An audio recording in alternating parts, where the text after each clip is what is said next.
ストラディック SW4000HG 3年を使っての感想です。正直これだけ滑らかで値段も2万円切った値段で買えていいかと思います。今年あたり新作が出るそうなので期待も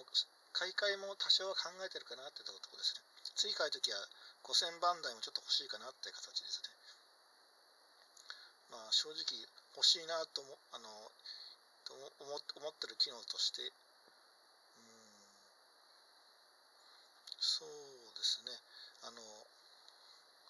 ストラディックこれ今使ってるんですけど、昔バスで使ってたリールのなんかだとこのところにオイル注入口があるんですけど、ストラディックにはそれがないんでメンテナンス性が悪いかなっていうのがあるんで、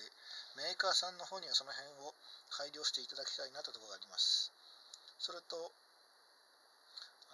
ミノなんかスローで弾くときにバランスよく巻けるようにハンドルがダブルタイプの方も出していただきたいなというところですね。3000番台はSW でない方には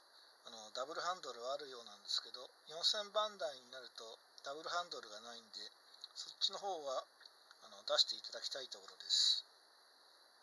ナインローラーなんかもスムーズです。こっちの方のエッジも最初はテーパーがついてるのを違和感があったんですけど、慣れてみるとかえってこっちの方がいいかなって感じでね、程よい抵抗がついてPE の放出時に断固になって出ていくってことが少ないので、かなり気に入ってます。水洗いした後こっちのエッジのところから緩めて水を逃がしたりとかしてますし、かなりいいと思います。SW の方とノーマルの方とで価格差が若干あるんですけど、それは耐久性の方を考えればいいかと思ってます。